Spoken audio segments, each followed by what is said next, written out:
नमस्कार मंडळी, कसे आहात तुम्ही सगळे? उत्तम ना? काय मग दिवाळीची तयारी झाली की नाही? छान छान तयार होऊन सण साजरा करायची लगबग सुरू असेल ना? पण ॲक्ने आणि पिंपल्स त्रास देताय? ॲक्ने आणि पिंपल्सपासून कायमची सुटका करून घ्यायची तर मग संपूर्ण व्हिडिओ नक्की बघा. कारण आजचा व्हिडिओ हा कंप्लीट गाईड असणार आहे how to treat pimples and acne या विषयाचा. व्हिडिओ तुमच्या अशा मित्रमैत्रिणींसोबत शेअर करा ज्यांना ॲक्ने पिंपल्सचा त्रास आहे.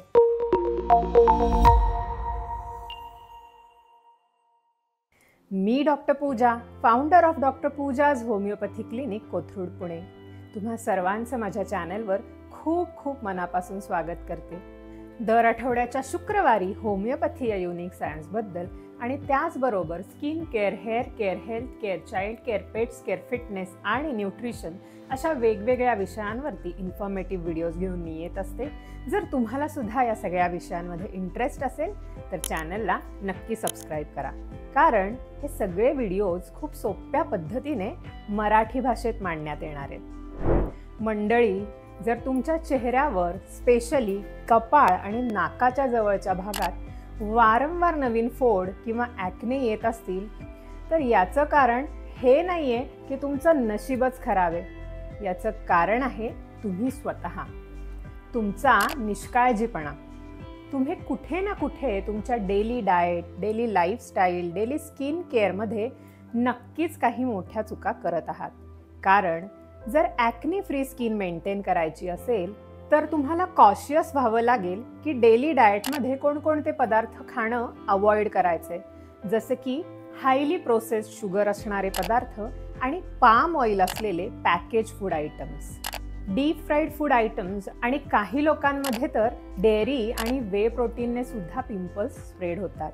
आणि फक्त डाएटच नाही तर तुम्ही तुमच्या स्किनवर कोणकोणते प्रोडक्ट्स वापरताय हे पण खूप इम्पॉर्टंट. काही लोक स्किनवर काहीही चुकीच्या गोष्टी लेपत बसतात आणि मग त्यामुळे स्किनवर रिॲक्शन्स येतात. इन टोटल आपण आज बघणार आहोत 8 चुका ज्यांच्यामुळे ॲक्ने किंवा पिंपल्स हे ट्रिगर होतात. तुम्हाला जर फ्रिक्वेंटली पिंपल्स येत असतील तर कुठे ना कुठे कळत नकळत तुम्ही या 8 चुकांपैकी कोणत्या तरी चुका रेग्युलरली करत आहात. त्यामुळे व्हिडिओ लक्ष देऊन ऐका. पुढच्या 15 मिनिटातच तुम्हाला एक कंप्लीट अँटी ॲक्ने सोल्युशन मिळणार आहे. कोणत्या चुका टाळायच्या आहेत हे तर आपण बघणार आहोतच आणि सोबतच या चुका सुधारायच्या कशा हे पण आपण या व्हिडिओमध्ये बघणार आहोत. स्मूथ आणि क्लिअर स्किनसाठी डाएटमध्ये काय काय खाल्लं पाहिजे, चेहऱ्यावर कोणते योग्य प्रोडक्ट्स वापरले पाहिजेत आणि काही होमिओपॅथिक ॲलोपॅथिक औषधं आणि सप्लिमेंट्स ज्या वापरल्याने 100 नाही 200% हा प्रॉब्लेम मुळापासून बरा होणार आहे. सगळ्यात आधी समजून घेऊ की what actually causes acne. Pimples येण्यामागचं नेमकं कारण काय? मित्रांनो, गेस करा बरं, तुमच्या शरीरात किती प्रकारचे बॅक्टेरियाज राहतात? 10, 100, 1000, 10,000? नाही, तुमच्या शरीरात 39 ट्रिलियन्स बॅक्टेरिया घर करून बसलेत. एकदम खचाखच भरून हे असतात शरीरात. आपल्या पोटात, तोंडात, लंग्समध्ये आणि आपल्या संपूर्ण बॉडी सरफेसवर, स्किनवर यांना आपण म्हणतो ह्यूमन मायक्रोबायोम. ही सगळी आपली मित्रमंडळी आहे, दुश्मन नाही. ते आपल्यासोबत आणि आपण त्यांच्यासोबत जगतोय. सगळी सिस्टम एकदम देवाने सेट करून ठेवली आहे. यांच्यातल्याच काही बॅक्टेरियाचं नाव आहे प्रोपायोनिबॅक्टेरियम ॲक्ने. नावावरूनच तुमच्या लक्षात आलं असेल की हाच बॅक्टेरिया आहे पिंपल्स ॲक्नेचा मूळ कॉज. इतकं मोठं नाव मी व्हिडिओमध्ये सारखं नाही घेणार आहे, म्हणून आपण याचं बारसं करूया आणि आपल्या सोयीसाठी आपण याला म्हणूया पिंटू. तसं पिंटूचं मेन काम हे पिंपल्स ट्रिगर करण्याचं नसतंच, कारण तो सुद्धा आपल्या ह्यूमन मायक्रोबायोमचाच पार्ट आहे आणि विनाकारण लफडी त्याला सुद्धा नकोय. त्यामुळे पिंपल्स ट्रिगर होण्याचं खरं कारण आहे excess dirt and oil buildup on skin surface. मित्रांनो, आपली स्किन मॉइश्चराइज ठेवण्यासाठी स्किनवर सबॅशियस ग्लँड्स असतात ज्या सीबम सिक्रेशनचं काम करतात. सीबम म्हणजे बेसिकली नॅचरल स्किन ऑइल असतं. त्यामुळेच खरं सगळं लफडं सुरू होतं. जेव्हा स्किन पोर क्लॉग किंवा ब्लॉक होतात आणि क्लॉगिंगचे चान्सेस तेव्हाच वाढतात जेव्हा रेग्युलर स्किनचं क्लिन्झिंग होत नाही, ज्यामुळे स्किनवर सीबम आणि डर्ट बिल्टअप होतं आणि स्किन पोर्स ब्लॉक होतात. या ब्लॉक स्किनवर बनायला लागतं एक वॉर्म, ऑइली आणि मॉइस्ट ॲटमॉस्फिअर, जे एक परफेक्ट आयडियल माहोल आहे बॅक्टेरियाज वाढण्यासाठी. हे सगळं बघून पिंटूला काही राहवत नाही. पिंटू होतो बेकाबू, ज्यामुळे 5 प्रकारचे ॲक्ने आपल्याला बघायला मिळतात. पहिला, जर स्किन पोर्स ओपन असतील तर हवेच्या कॉन्टॅक्टमुळे हे साठलेले सीबम आणि बॅक्टेरियाज काळे पडायला लागतात आणि त्या ब्लॅक स्पॉट्सला आपण ब्लॅक हेड्स म्हणतो. दुसरा, जर स्किन पोर्स बंद असतील तर हे सीबम आणि बॅक्टेरिया स्किनच्या आतच साठून राहतात, ज्यामुळे पांढरे बम्प्स बघायला मिळतात. यांना आपण व्हाईट हेड्स म्हणतो. तिसरा, जर हा बंद पोर बॅक्टेरियामुळे इन्फेक्टेड झाला तर याचा रंग गुलाबी होतो आणि ज्यामुळे इन्फ्लमेशन होतं आणि गुलाबी बम्प्स येतात, ज्याला आपण म्हणतो पॅप्युल्स. जरुरी नाही हे पिंक बम्प्स दरवेळी पेनफुलच असतील. चौथा, बॅक्टेरियल इन्फेक्शन बरोबर इन्फ्लमेशन जर झालं असेल तर इम्युन सिस्टम ॲक्टिव्ह होते. इम्युन सिस्टमला इन्फेक्शन सोबत मारामारी करायला लागते आणि त्यामुळे पस तयार होतो. ॲक्ने पस हे बेसिकली पाणीच असतं, ज्यामध्ये मृत पांढऱ्या पेशी, मृत बॅक्टेरियाज आणि स्किन सेल्स असतात. यालाच पिंपल्स किंवा पस्च्युल्स असं म्हणतात. आणि इन्फेक्शन जर अजून वाढलं तर पस आणि बॅक्टेरियाचं प्रमाण पण वाढत जातं. त्याला आपण सिस्टिक ॲक्ने किंवा नोड्यूल्स असं म्हणतो. सिस्टिक ॲक्ने जेव्हा पूर्णपणे बरे होतात तेव्हा ते स्किन सरफेसवर डॅमेज करायला लागतात, तिथे खड्डे बनवतात. हे तुम्ही बऱ्याच लोकांच्या चेहऱ्यावर पाहिलं सुद्धा असेल. आता आपल्याला लक्षात आलंय की पिंपल्स येतात कसे.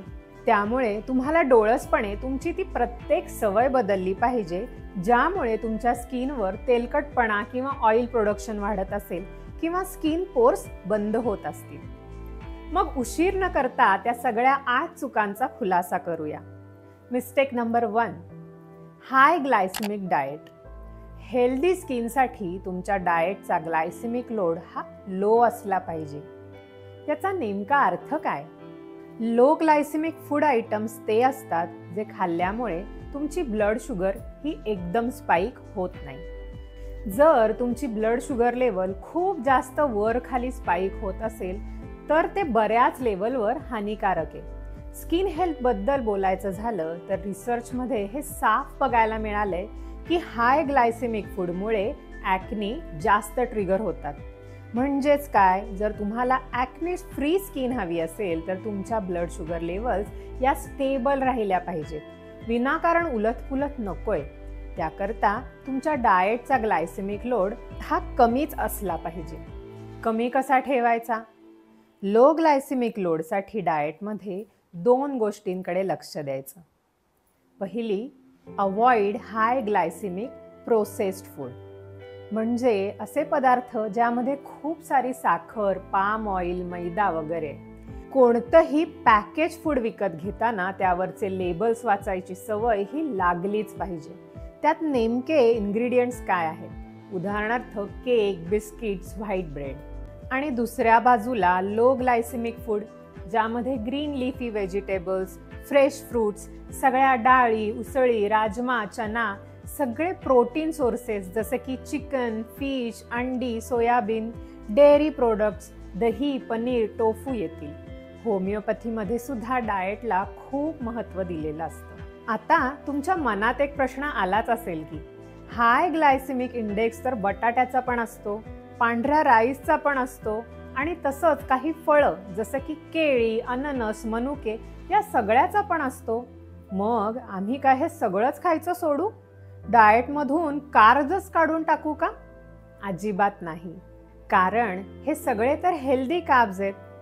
पण कार्ब्स योग्य प्रकारे खाणं खूप गरजेचं आहे. Which brings me to my next point, most important point, eat balanced meals. म्हणजे काय तर पोर्शन कंट्रोल. तुमच्या जेवणाच्या ताटात कार्ब्सचा पोर्शन हा कंट्रोल्ड असला पाहिजे. जर तुम्ही पांढऱ्या राईसचे डोंगरच्या डोंगर खात असाल तर तुमच्या ब्लड शुगर लेवल्समध्ये एक स्ट्रॉंग स्पाइक तर येणारच आहे, पण योग्य प्रमाणात योग्य प्रकारे खाल्ल्याने नाही येणार. त्यामुळे पोर्शन कंट्रोल शिकणं खूप महत्त्वाचं आहे. आणि पुढचं म्हणजे do not eat carbs in isolation. तुमच्या जेवणाच्या ताटामध्ये फक्त कार्ब्स नसले पाहिजे. बॅलन्स्ड मील हे तेव्हाच होतं जेव्हा तुमच्या ताटात योग्य प्रमाणात कार्ब्स, प्रोटीन, फायबर्स आणि फॅट्स असतात. जेव्हा तुम्ही एक प्रॉपर मिक्स्ड मील घेता तेव्हा तुमच्या पोटात गेल्यानंतर कार्ब्सचा ब्रेकडाऊन हा ग्लुकोजमध्ये नॅचरली स्लो डाऊन होतो आणि मग तुमच्या ब्लड शुगरमध्ये एक स्पाइक अजिबात येत नाही. कार्ब्स खाण्याची ही एक योग्य पद्धत आहे. तुमच्या ताटामध्ये प्रोटीनचा स्लॉट हा सगळ्यात आधी भरा, त्या पाठोपाठ फायबर्सचा म्हणजेच सॅलड्सचा. त्यामुळे आपोआपच कार्ब्सचा पोर्शन हा कंट्रोल होणार आहे. हे न्यूट्रिशनचा बेसिक प्रिन्सिपल आहे. जर तुम्ही या ट्रिक्स फॉलो कराल तर ग्लायसेमिक लोड आपोआपच लोअर साईडला राहील. हा कोणताही 70 डेज 90 डेजवाला प्लॅन नाही आहे बरं का, तर 70-75 इयर्सचा लाईफस्टाईल चेंज आहे. Second mistake, consuming too much dairy. खूप लोकांमध्ये असं बघायला मिळतं की डेअरी कन्झम्पशनमुळे ॲक्नी, पिंपल्स ट्रिगर होतात, स्पेशली दुधामुळे. दही आणि चीजमुळे इतकं नाही. काही स्टडीज हे पण सांगतात की डेअरी प्रोडक्ट्समुळे काही लोकांमध्ये हार्मोनल इम्बॅलन्स होतात, जे ॲक्ने ट्रिगर करण्याचं एक कारण आहे. पण याबद्दल ठळक पुरावे नाही. जर तुम्हाला पिंपल्सचा त्रास वारंवार होत असेल तर तुमच्या डाएटमधून दूध 1 महिन्यासाठी स्किप करून बघा. खूप लोकांना डेअरी प्रोडक्ट्स सोडल्यानंतर जास्त इम्प्रूव्हमेंट बघायला मिळते, पण काहींना अजिबातच फरक पडत नाही. हे इंडिव्हिज्युअल टू इंडिव्हिज्युअल बदलत असतं. काहींना वे प्रोटीनने सुद्धा पिंपल्सचा त्रास होतो, कारण ते एक डेअरी प्रोडक्ट आहे. अशा वेळेस तुम्ही वे प्रोटीनला रिप्लेस करू शकता प्लांट प्रोटीन पावडरसोबत, कारण सप्लिमेंट्सचा अर्थ आहे कन्व्हिनियन्स.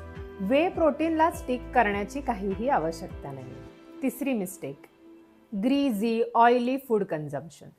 खूप जास्त तेलकट किंवा तळलेल्या पदार्थांचं सेवन करणे. तेलात तळलेले पदार्थ हे हाय ग्लायसेमिक फूड्स असतात आणि त्यात पण तुम्ही जर बाहेरचे तळलेले पदार्थ खात असाल तर ते लोक बेकार लो क्वालिटीचं तेल वापरतात. एकाच तेलात वारंवार पदार्थ तळून खाण्यासाठी देतात.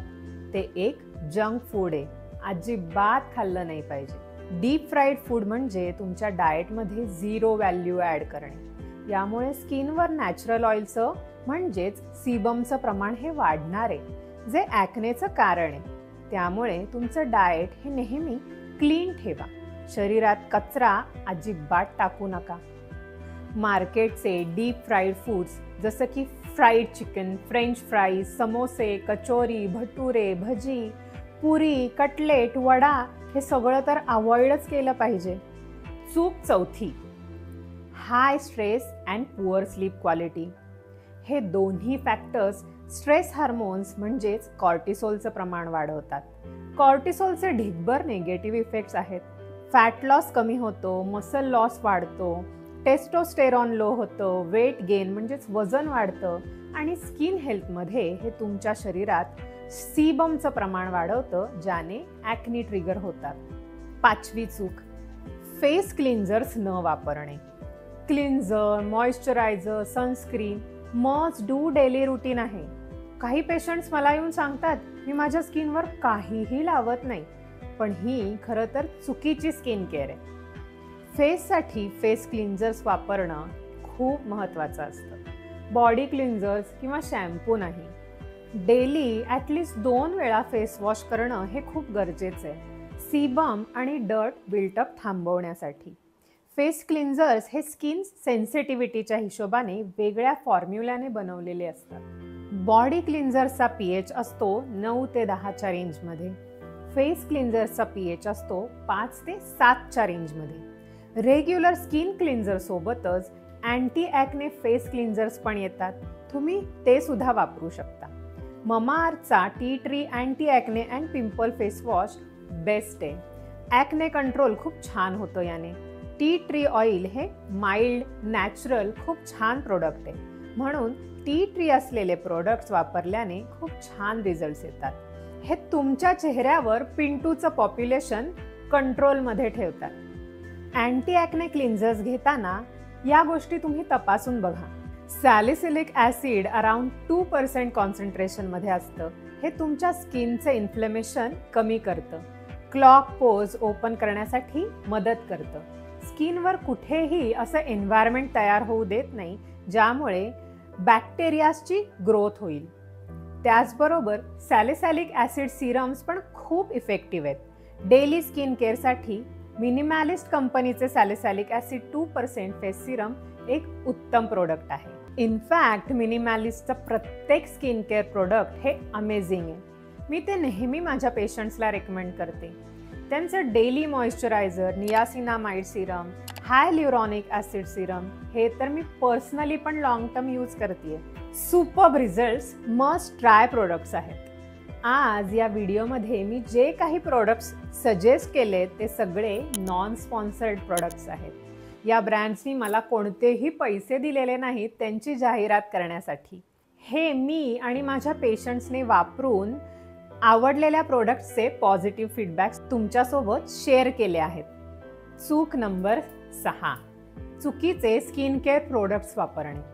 तुमच्या स्किन टाईपप्रमाणे, वेदरप्रमाणे योग्य स्किन केअर प्रोडक्ट्स सिलेक्ट करणं हे खूप इम्पॉर्टंट आहे. तुमची स्किन जर खूप ऑइली आणि ॲक्ने प्रॉन असेल आणि उन्हाळा ऋतू असेल तर यामध्ये खूप हेवी, ऑइली, ग्रीझी, तेलकट स्किन केअर प्रोडक्ट्स तुम्ही अजिबात वापरू शकत नाही.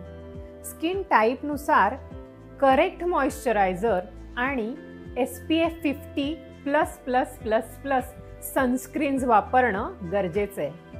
तुमची स्किन जर ऑइली, ॲक्ने प्रोन असेल तर तुम्हाला moisturizer gel, light weight moisturizers वापरणं खूप गरजेचं असतं ज्यामध्ये वॉटर जास्त आणि ऑइल कमी असेल. मॉइश्चरायझिंग क्रीम्स किंवा लोशन्स वापरणं चुकीचं ठरेल कारण ते ऑइल बेस असतात. ड्राय स्किन टाईपसाठी ते सुटेबल असतात. थंडीत ते जास्त फायद्याचे ठरतात. सगळ्या महिलांसाठी एक स्पेशल नोट, हेवी मेकअप फुल डे वापरणं टाळलं पाहिजे कारण हे प्रोडक्ट्स तुमचे स्किन पोर्स बंद करतात. नेहमी रात्री झोपण्यापूर्वी मेकअप रिमूव्ह करून प्रॉपर फेस वॉश किंवा क्लिन्झर्स वापरून फेस स्वच्छ धुवून मगच झोपलं पाहिजे. आणि या विशियस सायकलमध्ये अडकायचं नाहीये की पिंपल्स लपवण्यासाठी हेवी मेकअप वापरला, याने स्किन जास्त डॅमेज होते. चूक क्रमांक 7, पुअर हायजिनिक स्टँडर्ड्स, अस्वच्छ राहणे. लोकांच्या आयुष्यात बेसिक हायजीन स्टँडर्ड्स पण मिसिंग असतात. स्पेशली मुलांमध्ये हे जास्त दिसतं. चांगली हायजीन मेंटेन करणं हे स्किन चांगली ठेवण्यासाठी खूप महत्त्वाचं आहे. त्यामुळे वेगवेगळ्या सोर्सेसमधून बॅक्टेरियाज ट्रान्सफर होत नाही. कारण कोणतीही गोष्ट जी तुम्ही तुमच्या चेहऱ्याच्या संपर्कात आणता ती एक सोर्स असू शकते बॅक्टेरिया आणण्याचं किंवा ॲक्ने वाढवण्याचा. त्यामुळे चेहरा नेहमी स्वच्छ ठेवणं, कपडे, टॉवेल, नॅपकिन, बेडशीट, पिलो कवर्स सगळं रेग्युलरली वॉश करणं आणि चेंज करणं इम्पॉर्टंट आहे. त्यासोबतच आपल्या फोनची स्क्रीन पण वेळोवेळी क्लीन करणं विसरायचं नाहीये. रोज आपण फोन आपल्या कानाला लावतो, त्याला फिंगर्स लावतो. काही जण फोन वॉशरूम्समध्ये पण नेतात. फोन स्क्रीन ही डर्ट, मायक्रोब्सने कवर्ड असते. त्यावर स्वेट, स्किन फ्लेक्स, बॅक्टेरिया सगळंच असतं. 2-2, 3-3 आठवडे तुमचे बेडशीट्स बदलले जात नाहीत. त्यातच तोंड बेडशीटवर ठेवून तुम्ही रात्रभर झोपता. ही तर टेरिबल हायजिनिक प्रॅक्टिस आहे. मग तर पिंपल्स येणारच. जिमला जाणारे लोक आपले स्वेट बँड्स, जिम किंवा वर्कआउटचे कपडे, नॅपकिन्स रेग्युलरली स्वच्छ धुवून वापरा. स्पेशल नोट मुलांसाठी, नेहमी स्वच्छ फ्रेश रेझर दाढी करण्यासाठी वापरा. ट्रिमर्स स्वच्छ ठेवा, रेग्युलरली वॉश करा. स्पेशल नोट मुलींसाठी, आपले मेकअपचे ब्रश रेग्युलरली स्वच्छ धुवून वापरा. तोंडावरचे फोड हे हाताने फोडू नका. त्यामुळे इन्फेक्शन पसरतं आणि पिंपल्स वाढतात. जर तुम्हाला जाणवलं की फेसवर कुठेही पिंपल येतोय तर त्याला लवकर बरं करण्यासाठी बेन्झॅक AC 2.5%. जर पिंपल्सला याने रेझिस्टन्स आला असेल तर बेन्झॅक AC 5% क्रीम वापरू शकता. यामध्ये बेन्झॉईल पॅरॉक्साईड हे असतं. ते पिंपल्स आरामात ट्रीट करतं. ब्रेकआउट कंट्रोलसाठी हे बेस्ट आहे. काहींना ॲलोपॅथिक औषधांचा त्रास होतो, त्यांच्यासाठी उत्तम होमिओपॅथिक टॉपी बर्बेरिस क्रीम खूपच कमाल औषध आहे. फॉर एक्सटर्नल यूज, ज्या लोकांना लॉंग टर्मसाठी स्किन केअर ऑइंटमेंट वापरायचे ते टॉपी बर्बेरिस वापरू शकता. आणि स्पेशल ओकेजन्स, लग्न, काही फंक्शन आहे आणि त्यावेळी जर पिंपल आला आहे आणि ऐनवेळी काहीतरी ट्रीटमेंट करायची तर अशा वेळेस तुम्ही बेन्झॅक AC वापरू शकता. रात्री चेहरा स्वच्छ धुवून हे ऑइंटमेंट लावायचं आणि सकाळी आंघोळ करताना धुवून टाकायचं आणि त्याच्याच पाठोपाठ तुम्ही तुमची मॉर्निंग स्किन केअर फॉलो करू शकता. चूक नंबर 8, स्किन प्रॉब्लेम्स दुर्लक्षित करणे.